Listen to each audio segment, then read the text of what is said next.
नमस्कार, आप देख रहे हैं राज्यसभा टीवी। आपके साथ मैं हूं अंकिता। सबसे पहले एक नजर डालेंगे इस वक्त की सुर्खियों पर।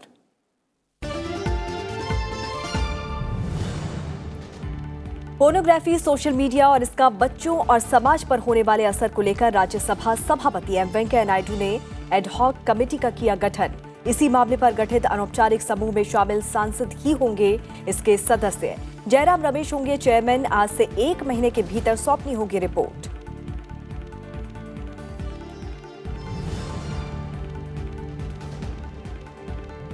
लोकसभा में इंसॉल्वेंसी और बैंकरप्सी कोड दूसरा संशोधन विधेयक पेश। सदन के एजेंडे में केंद्रीय संस्कृत विश्वविद्यालय बिल और समुद्री जल दस्युता रोधी विधेयक भी शामिल। संविधान 126वें संशोधन विधेयक पर चर्चा राज्यसभा की कार्यसूची में शामिल।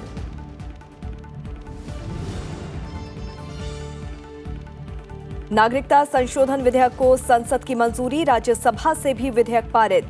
पक्ष में 125 और विरोध में 99 वोट। केंद्रीय गृह मंत्री अमित शाह ने कहा, किसी की नागरिकता लेने नहीं बल्कि किसी को नागरिकता देने के लिए है ये विधेयक। पूर्वोत्तर के लोगों की चिंताओं का रखा गया है पूरा ध्यान।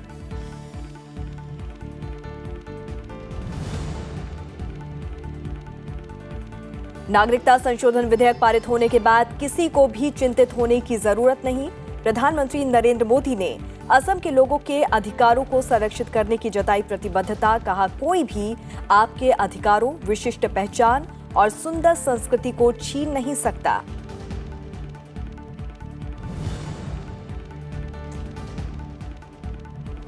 झारखंड विधानसभा चुनाव के तीसरे चरण में 8 जिलों की 17 सीटों पर मतदान जारी। दोपहर 1 बजे तक 45% से ज्यादा मतदान। पूर्व मुख्यमंत्री बाबूलाल मरांडी और आजसू प्रमुख सुदेश महतो समेत मैदान में 309 उम्मीदवार। चौथे चरण के चुनाव के लिए प्रचार तेज। प्रधानमंत्री नरेंद्र मोदी की धनबाद में रैली।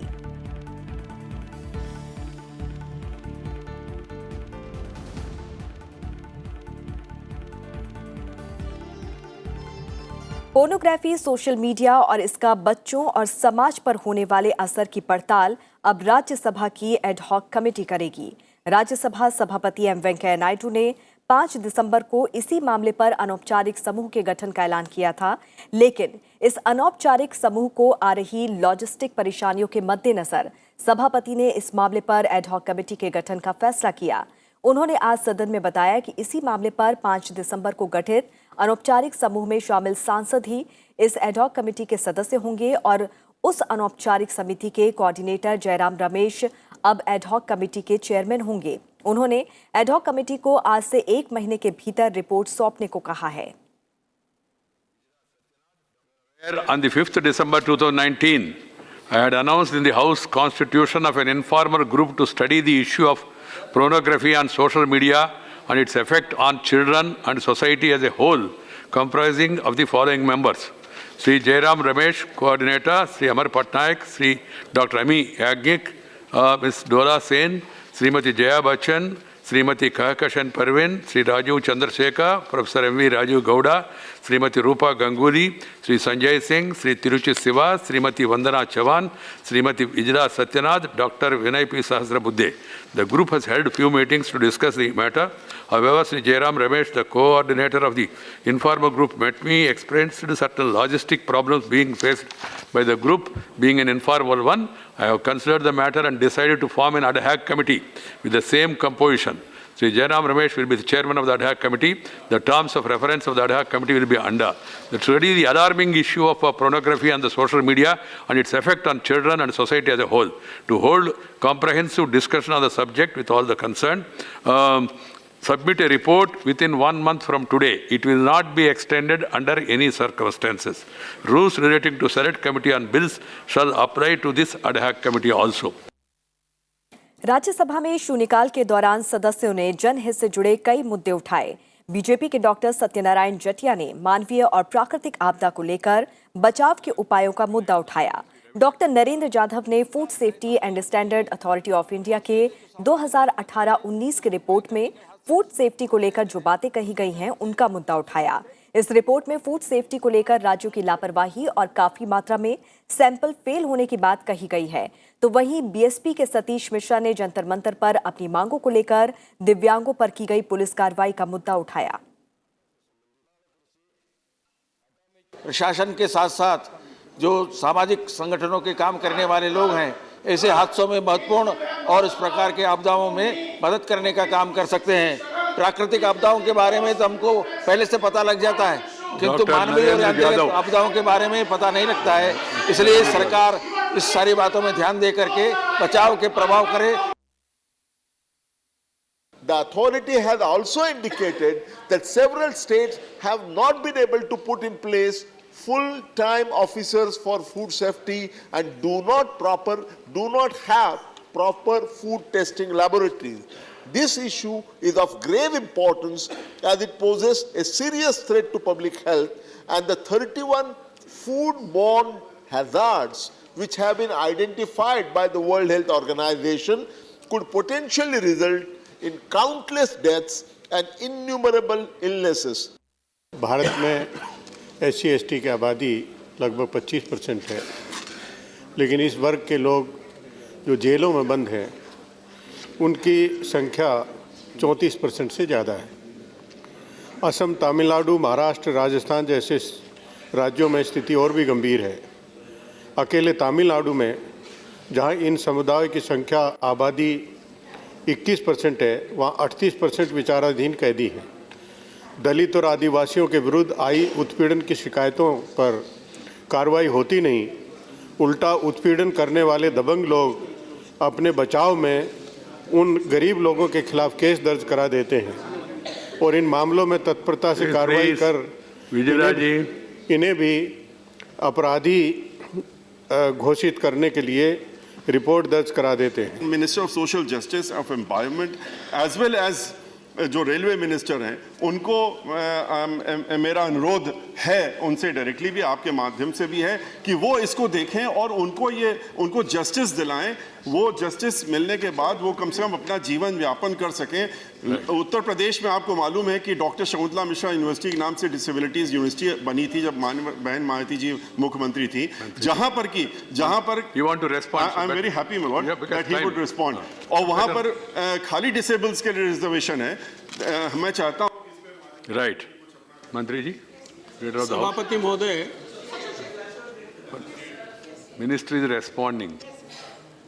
जैसे ही हमको उनके धरने पर बैठने की सूचना मिली और रेलवे में भर्ती से संबंधित समस्याओं को लेकर के वो धरने पर बैठे, मैंने स्वयं ने माननीय रेल मंत्री जी पीयूष गोयल साहब से बात की।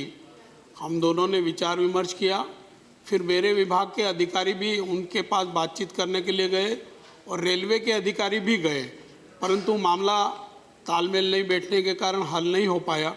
मैं फिर से रेल मंत्री जी से आग्रह करूंगा कि इस समस्या का समाधान करने का वो शीघ्र प्रयास करें। वहाँ कोई भी जाए तो देखेगा कि जैसे भारतीय संसद का जो भवन है ठीक उसी तरह से उसका भवन है। और मुझे लगता है कि शायद हो सकता है कि कोई गया हो और उसको देखने के बाद ही लिया गया। ये और अच्छी बात है कि लिया गया। तो भारतीय संसद के इस भवन को भी किया गया, लेकिन इस संसद के भवन को सुरक्षित रखा गया, लेकिन वहाँ 64 योगिनियों के उस भवन को पूरी तौर पर केवल अव्यवस्था के नाते आज वो ढह रहा है। मुझे लगता है कि निश्चित रूप से भारत सरकार को, पुरातत्व विभाग को इस पर ध्यान देना चाहिए और दे करके वहाँ 2005 में 80 मंदिरों का जीर्णोद्धार किया गया, अभी तक वो अधूरा है। इस पर ध्यान दिया जाए और इन सबको जानकारी करके इनक्रेडिबल इंडिया के तहत उसका प्रचार प्रसार किया जाए और भारत के टूरिज्म को बढ़ाया जाए। और इस मामले में और अधिक जानकारी के साथ हमारे संवाददाता नवविक्रम सिंह इस वक्त हमारे साथ संसद परिसर से जुड़े हैं। सीधे रुख करते हैं। नवविक्रम, संसद के दोनों सदनों में सदस्यों ने आज शून्यकाल प्रश्नकाल के दौरान जनहित से जुड़े तमाम मुद्दे उठाए हैं। राज्यसभा लोकसभा की कार्यसूची में आज क्या कुछ महत्वपूर्ण है? अंकिता, अगर आज बात की जाए तो रविशंकर प्रसाद जो भारत के संविधान में संशोधन करने वाला जो 126वां संशोधन विधेयक है उसे पेश करेंगे और पास कराने की कोशिश करेंगे।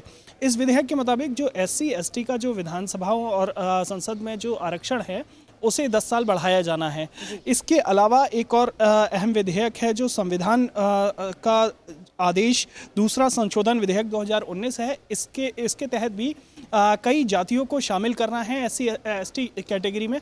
तो कुल मिलाकर आज का जो इससे पहले की अगर हम बात करें तो राज्यसभा और लोकसभा दोनों में काफ़ी अहम कामकाज हुआ। जिस तरीके से राज्यसभा में चेयरमैन ने अपना एक एडहॉक कमेटी गठित की है जो पोर्नोग्राफी के लिए, वो भी काफ़ी अहम है क्योंकि चेयरमैन ने ख़ास तौर पर उस पर कहा है कि इस कमेटी को 1 महीने के अंदर अपनी रिपोर्ट देनी होगी कि पोर्नोग्राफी से कितना असर बच्चों पर पड़ रहा है। तो अब जो विधेयक हैं जो बड़े अहम विधेयक माने जा रहे हैं क्योंकि संविधान का जो ये 126वां संशोधन विधेयक है ये लोकसभा में सर्वसम्मति से पास हुआ था और इस विधेयक को राज्यसभा में कितना समर्थन मिलता है ये देखने वाली बात होगी। जी चलिए नवविक्रम, बहुत बहुत शुक्रिया इस तमाम जानकारी के लिए। तो राज्यसभा से पारित होने के साथ ही नागरिकता संशोधन विधेयक 2019 को संसद की मंजूरी मिल गई। इस विधेयक में अफगानिस्तान, बांग्लादेश और पाकिस्तान से धार्मिक प्रताड़ना के कारण भारत आए हिंदू, सिख, बौद्ध, जैन, पारसी और ईसाई समुदाय के लोगों को भारतीय नागरिकता देने का प्रावधान है। राज्यसभा में चली लंबी चर्चा के बाद कल इसे पारित कर दिया गया। विधेयक के पक्ष में 125 वोट पड़े जबकि विरोध में 99 वोट। विधेयक को सिलेक्ट कमेटी को भेजने समेत तमाम संशोधन सदन से खारिज हो गए। इस विधेयक के जरिए नागरिकता कानून 1955 में संशोधन किया गया है। इससे पहले चर्चा का जवाब देते हुए केंद्रीय गृह मंत्री अमित शाह ने कहा कि जरूरत के हिसाब से समय समय पर नागरिकता कानून में संशोधन कर शरणार्थियों को नागरिकता दी गई है। पाकिस्तान, बांग्लादेश और अफगानिस्तान ने अल्पसंख्यकों के हितों को संरक्षण नहीं दिया, इसीलिए सरकार को ये बिल लाने की जरूरत पड़ी। 70 साल तक के लोगों को भगवान के भरोसे छोड़ दिया था।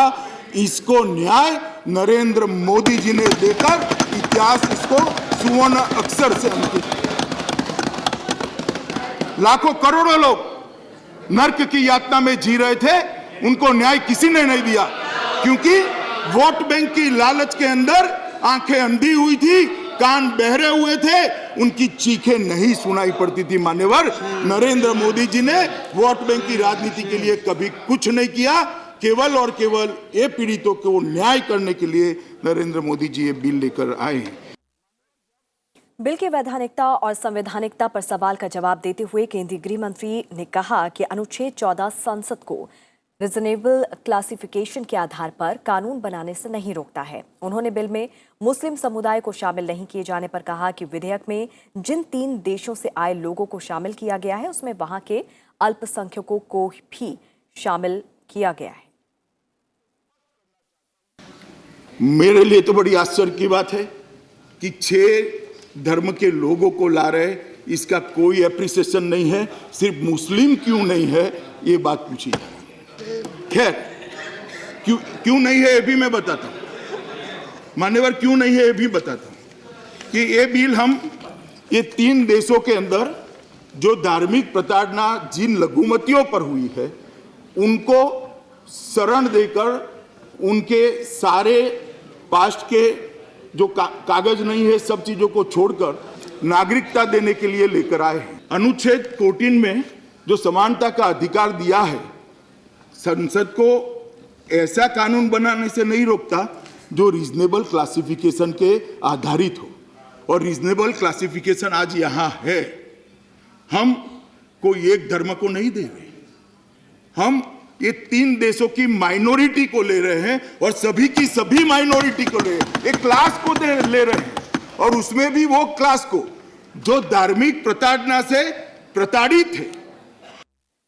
केंद्रीय गृह मंत्री अमित शाह ने साफ किया कि ये विधेयक किसी के अधिकार छीनने के लिए नहीं है, बल्कि उन लोगों के लिए है जिनका उनके देशों में अधिकार नहीं मिल पाया है।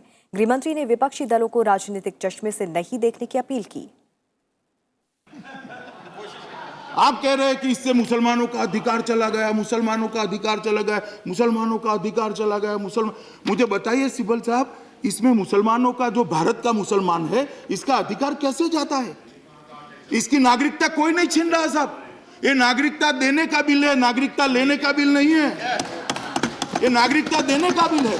उसके अधिकार के साथ कोई छेड़खानी मान्यवर ये बिल को नहीं। इसीलिए मैं कहता हूं माइनॉरिटी को कि अपप्रचार में मत आइए, ये भ्रामक प्रचार के अंदर मत आइए। ये जो आपको डराने का कार्यक्रम है वो पॉलिटिकल कार्यक्रम है। वास्तविकता ये है कि इस बिल से भारत के मुसलमानों की सिटीजनशिप से स्नान सूतक का कोई संबंध नहीं। केंद्रीय गृह मंत्री अमित शाह ने सिक्किम समेत पूर्वोत्तर राज्यों को भरोसा दिलाया कि उनके हितों का पूरा ध्यान रखा जाएगा। 371 को डाइल्यूट न करे ऐसा मुझे कहा। मैं उनको आश्वस्त करना चाहता हूं, ये बिल किसी भी तरह से 371 ऐप को डाइल्यूट नहीं करता है। सिक्किम को 371 ऐप में मिले हुए सारे अधिकार अबाधित हैं। इस बिल के कानून बनने से लाखों हिंदू, जैन, सिख, बौद्ध, ईसाई, पारसी शरणार्थियों को राहत मिलेगी और 31 दिसंबर 2014 से पहले आए शरणार्थियों को भारत की नागरिकता मिलेगी। चर्चा की शुरुआत में कांग्रेस के आनंद शर्मा ने इसकी शुरुआत की और दूसरे दलों के सांसदों ने भी विधेयक पर अपने विचार रखे। पर सिटीजनशिप का कॉन्सेप्ट क्या है माननीय? वो भौगोलिक, टेरिटोरियल है, जन्म से है, स्वयं के जन्म से, माता पिता के जन्म से, और हमारे संविधान निर्माताओं ने तो आगे जाकर ग्रैंड पेरेंट्स के जन्म से भी किया कि जो विस्थापित थे, जो पीड़ित थे, बंटवारे के बाद क्या संविधान निर्माताओं का यह सम्मान करना है? How many people have lost their documents? Poor people. How many millionaires will be missing from this? None. These are poor people who've lost their documents in floods, who've lost their documents through ethnic violence. The Motuas you talk about in Bengal. Arey Baba, the Motuas have been voting, living, deemed citizens for the last 50 years. They've been voting in Bengal. What new thing are you giving them? You're packaging it better.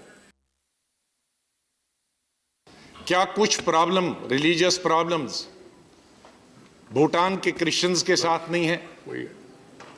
उनको क्यों नहीं जोड़ा गया? क्या Indian origin के मुसलमान Burma में हैं, उनकी प्रॉब्लम नहीं है? उनको क्यों नहीं जोड़ा गया? न कंट्री को जोड़ा गया है और न वहां के धर्म को जोड़ा गया।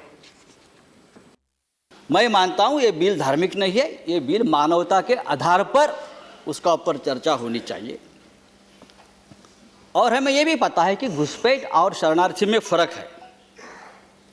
तो क्या बिल पास होने के बाद संजय जी कंक्लूड करिए, इस देश के सभी जो घुसपैठ है उसको आप बाहर निकालेंगे? When Afghanistan has been included, why not Bhutan? Why not Myanmar? Why not Sri Lanka? All these countries have to be included. Why you have selected some 3 countries which are majority in Muslim population, and you say that minority have been persecuted from these 3 countries? Sir, and again it has been justified that these countries have a state religion. नागरिकता संशोधन विधेयक 2019 पर विभिन्न चरणों पर हुए 6 मत विभाजनों की पर्चियों की पड़ताल के बाद आधिकारिक परिणाम घोषित किए गए हैं। केंद्रीय गृह मंत्री अमित शाह द्वारा विधेयक को पारित करने संबंधी प्रस्ताव के पक्ष में 125 और विपक्ष में 99 वोट पड़े। इसमें पहले और 5वें मत विभाजन में 223 सदस्यों ने भाग लिया। वहीं दूसरे, तीसरे और चौथे मत विभाजन में 222 और छठे मत विभाजन में 224 सदस्यों ने भाग लिया। सांसद के रागेश द्वारा विधेयक को राज्यसभा की प्रवर समिति को भेजे जाने से संबंधित मत विभाजन के पक्ष में 99 और विपक्ष में 124 वोट पड़े। वहीं डेरेक ओब्रायन द्वारा विधेयक के खंड 2 में उपस्थित किए गए संशोधन संख्या 8 पर मत विभाजन के पक्ष में 98 और विपक्ष में 124 वोट पड़े। सांसद सुखेंदु शेखर राय द्वारा विधेयक के खंड 2 में रखे गए संशोधन संख्या 31 के पक्ष में 98 और विपक्ष में 124 वोट पड़े। वहीं इलामार मकरीम द्वारा विधेयक के खंड 3 में रखे गए संशोधन संख्या 27 के पक्ष में 98 और विपक्ष में 124 वोट पड़े। लेकिन सांसद तिरुचि शिवा द्वारा विधेयक के खंड 6 में उपस्थित किए गए संशोधन संख्या 7 पर मत विभाजन के पक्ष में 99 और विपक्ष में 124 वोट पड़े।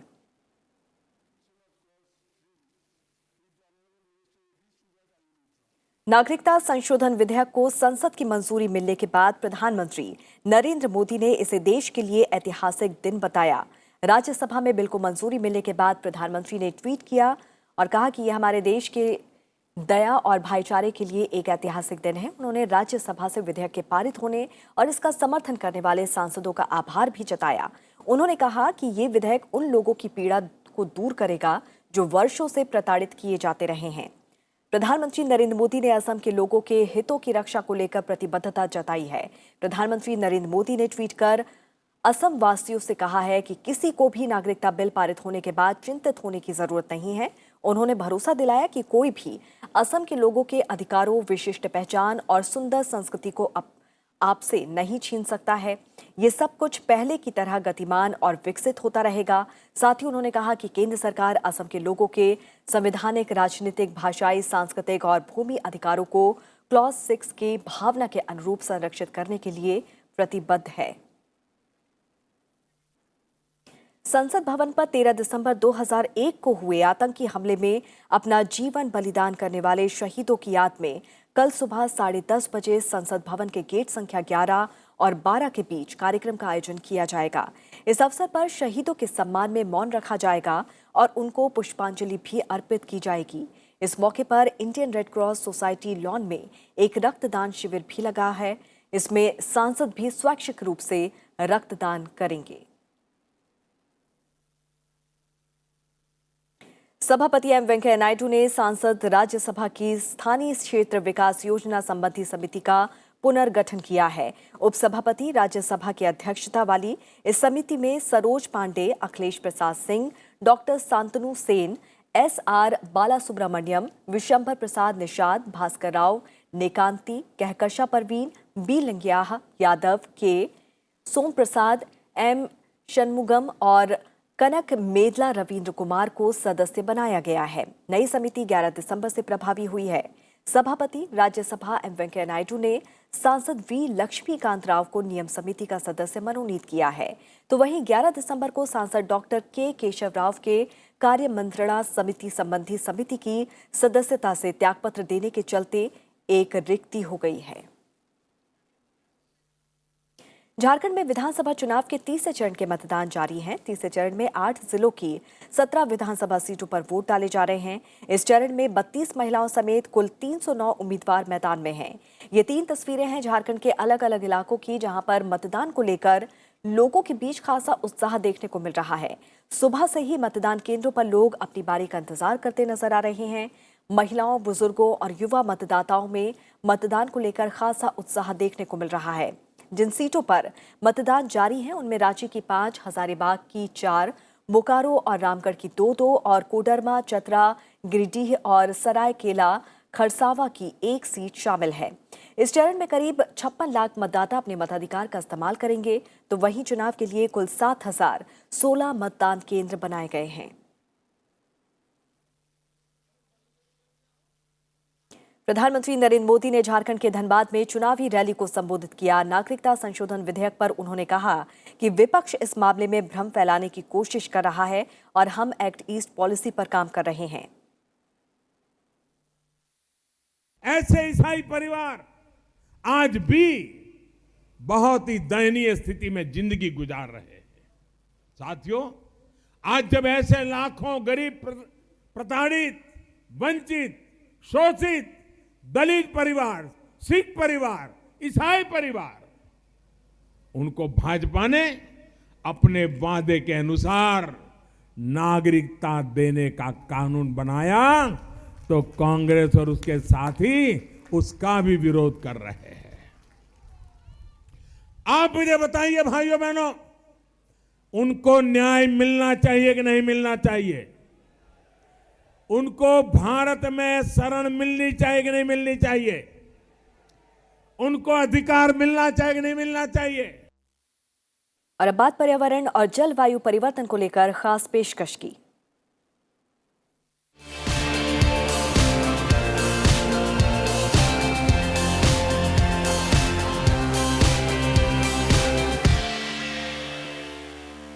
दुनिया भर के 630 से अधिक निवेशक जो सामूहिक रूप से $37 ट्रिलियन संपत्ति का प्रबंधन करते हैं, उन्होंने जलवायु परिवर्तन से निपटने और पेरिस समझौते के लक्ष्य को हासिल करने के लिए सभी देशों की सरकारों से कदम उठाने की अपील की है।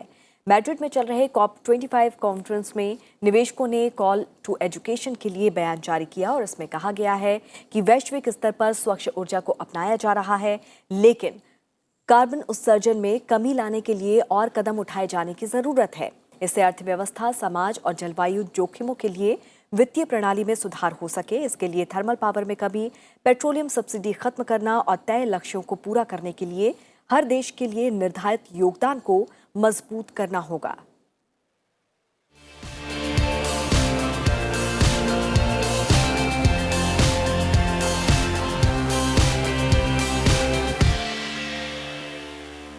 सुप्रीम कोर्ट ने हैदराबाद एनकाउंटर की निष्पक्ष जांच का आदेश देते हुए एक जांच आयोग का गठन कर दिया है और मामले की सुनवाई करते हुए chief justice S.A. Bobde, justice S. Abdul Nazeer और जस्टिस संजीव खन्ना की पीठ ने सुप्रीम कोर्ट के रिटायर्ड जस्टिस V.A.S.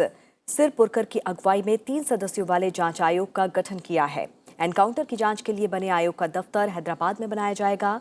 इस आयोग के सभी सदस्यों को सुरक्षा भी दी जाएगी। सुप्रीम कोर्ट ने कहा है कि इस 3 सदस्यीय जांच आयोग को 6 महीने में अपनी रिपोर्ट सौंपनी होगी।